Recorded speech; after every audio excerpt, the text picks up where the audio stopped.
Assalamualaikum warahmatullahi wabarakatuh.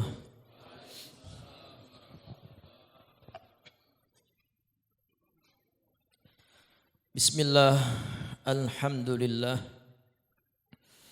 wassalatu wassalamu ala rasulillah, ashrafi khalqillah, sayyidina wa habibina wa maulana Muhammad ibn Abdillah wa ala alihi wa sahbihi wa mawalah wa la hawla wa la quwwata illa billah, amma ba'd.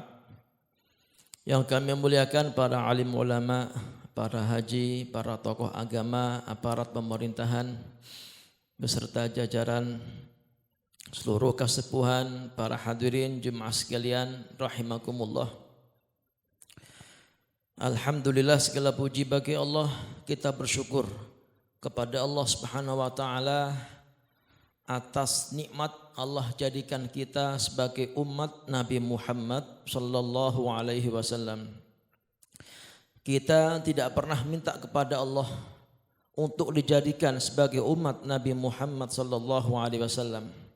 Namun Allah taala dengan rahmatnya, dengan karunia-Nya telah menjadikan kita sebagai umat Nabi Muhammad sallallahu alaihi wasallam. Sedangkan nabi-nabi terdahulu merindukan, menginginkan untuk menjadi umat Nabi Muhammad sallallahu alaihi wasallam, namun tidak Allah kabulkan. Surga diharamkan bagi nabi-nabi terdahulu sehingga Nabi Muhammad sallallahu alaihi wasallam memasukinya. Demikian juga dengan keberkahan Nabi yang paling mulia, umatnya pun Allah jadikan umat yang paling mulia, sehingga surga juga diharamkan bagi umat-umat Nabi terdahulu sehingga umatnya Nabi Muhammad sallallahu alaihi wasallam memasukinya. Maka mudah-mudahan kumpulnya kita dalam rangka tasyakur atas dilahirkannya Nabi Muhammad sallallahu alaihi wasallam ini menjadi sebab kita Allah pilih menjadi umat yang terbaik di antara umat Nabi Nyamuk, di antara umat Nabi Muhammad sallallahu alaihi wasallam. Dan semoga juga Allah berikan kita kelak syafaat melalui Rasulullah sallallahu alaihi wasallam. Amin ya rabbal alamin. Para hadirin jemaah sekalian rahimakumullah. Ada seorang sahabat Nabi Muhammad sallallahu alaihi wasallam yang selalu berkhidmah, yang biasa melayani Nabi Muhammad sallallahu alaihi wasallam, menyediakan air wudu beliau, menyediakan keperluan-keperluan beliau, yaitu Sayyidina Rabi'ah bin Ka'ab bin Malik radhiyallahu anhu. Rasulullah sallallahu alaihi wasallam bersabda kepada khadimnya ini, Sayyidina Rabi'ah bin Ka'ab bin Malik, "Salni, hei Rabi'ah, mintalah kepadaku. Kamu mau minta apapun aku tunaikan, aku kabulkan."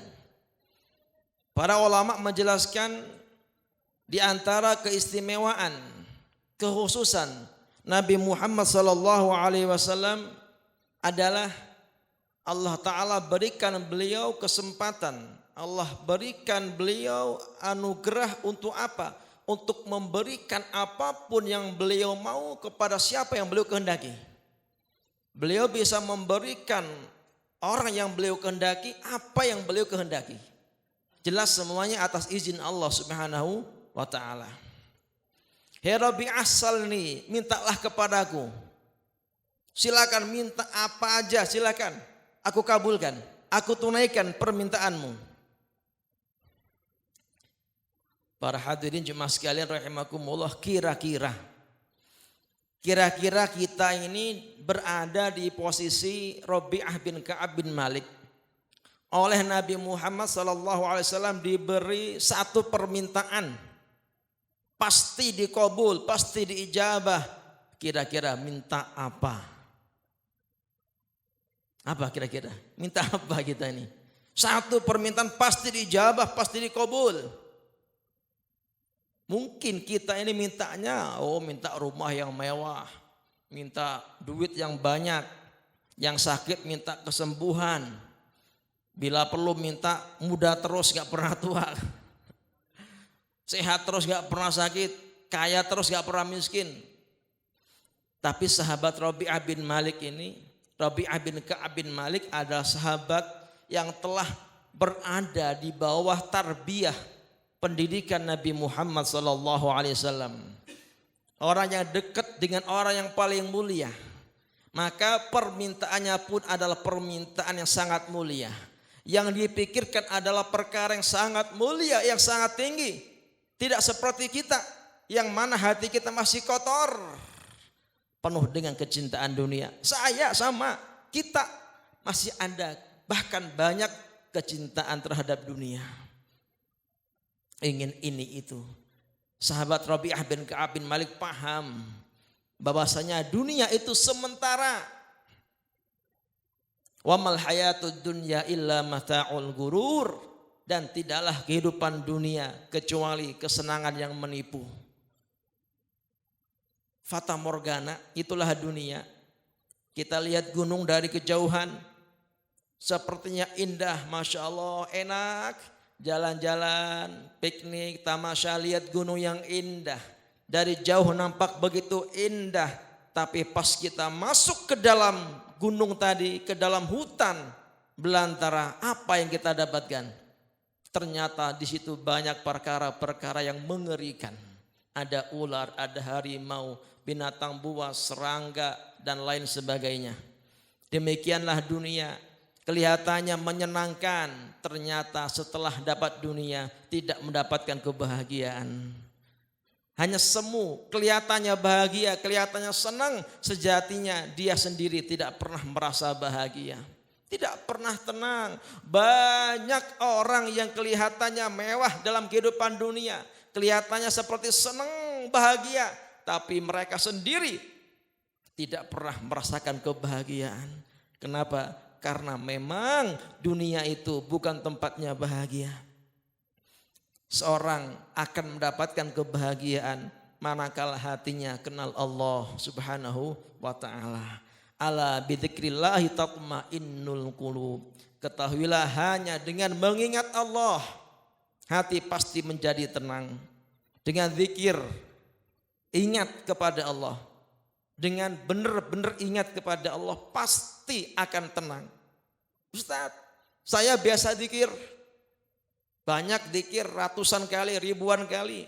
Sering hadir majelis zikir, tapi kok belum bahagia. Hati saya sering gelisah. Berarti Anda zikirnya baru di lisan. Belum benar-benar mendapatkan hakikat zikir yang setiap saat selalu ingat Allah Subhanahu wa ta'ala, selalu sadar bahwasanya hidup mati kita adalah milik Allah. Ketika kita sudah sadar, benar-benar sadar hidup mati kita adalah milik Allah, semua diatur oleh Allah, maka akan ada rasa ridha, pasrah, totalitas dalam hati kita kepada Allah Subhanahu wa ta'ala.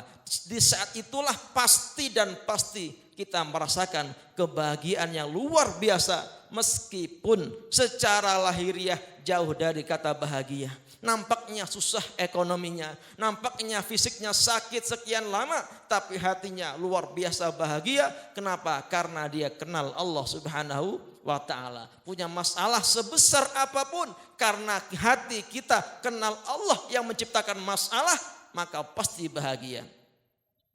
Dunia ini berapapun banyaknya pasti ditinggal.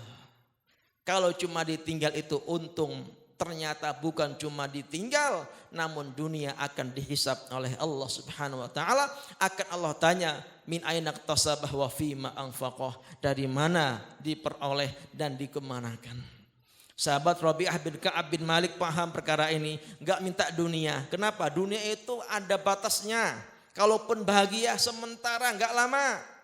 Minta yang paling tinggi, yang paling luar biasa. Kenapa? Karena beliau adalah orang yang luar biasa, berada di bawah tarbiyah, di bawah pendidikan orang yang sangat luar biasa, yaitu Nabi Muhammad sallallahu alaihi wasallam. Ya Rasulullah, as'aluka murafaqataka fil jannah. Ya Rasulullah, aku minta agar bisa bareng dengan engkau di surga. Aku minta bisa bareng denganmu, bisa menemanimu di surga nanti. Ini adalah permintaan yang luar biasa yang keluar dari lisan orang yang hatinya luar biasa, yang kenal Allah dan Rasulullah sallallahu alaihi wasallam. Karena tidak ada kebahagiaan melebihi kebahagiaan apa? Bersama Rasulullah sallallahu alaihi wasallam. Dan seorang hamba tidak mungkin kenal Allah kalau tidak melalui pintu baginda Nabi Muhammad sallallahu alaihi wasallam. Tidak mungkin kenal syariat Allah kalau bukan karena melalui Nabi Muhammad sallallahu alaihi wasallam. Maka orang mengaku semakrifat apapun, mengaku sudah mencapai maqam hakikat maupun ma'rifat, tapi kalau meninggalkan syariat Nabi Muhammad sallallahu alaihi wasallam, maka ma'rifatnya dusta, hakikatnya adalah dusta. Bohong, hanya ngaku saja. Kenapa? Karena gak mungkin seorang hamba itu mencapai makom yang tinggi, makom hakikat, makom ma'rifat, kalau dia tidak mengikuti Nabi Muhammad sallallahu alaihi wasallam. Oleh Nabi Muhammad sallallahu alaihi wasallam dikasih tawaran lagi. Awa ghairu dzalik, hei Rabi'ah, ada enggak yang lain? Yang lain. Selain itu ada enggak yang lain? Huwadaka ya Rasulullah, cukup itu ya Rasulullah, aku enggak mau minta yang lain. Sudah enggak perlu yang lain.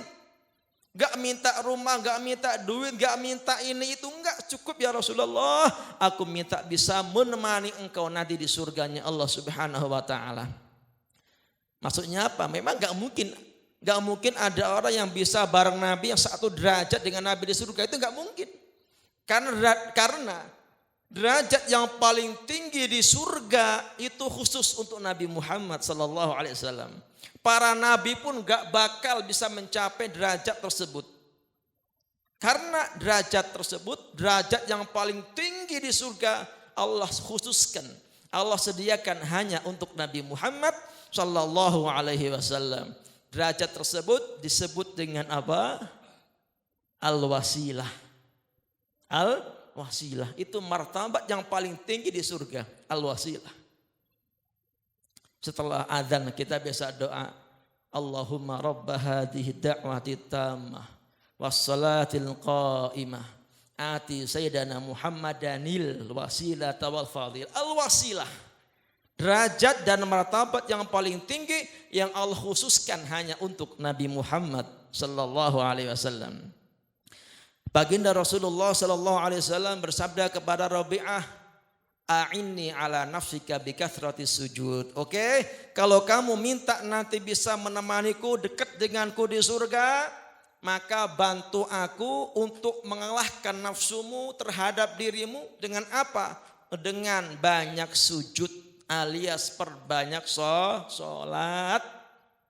Perbanyak sholat sunnahnya, yang fardu jangan sampai ditinggal. Tingkatkan lagi kualitasnya berjamaah di masjid, di mushola. Satu kali enggak berjamaah kita rugi 26 derajat.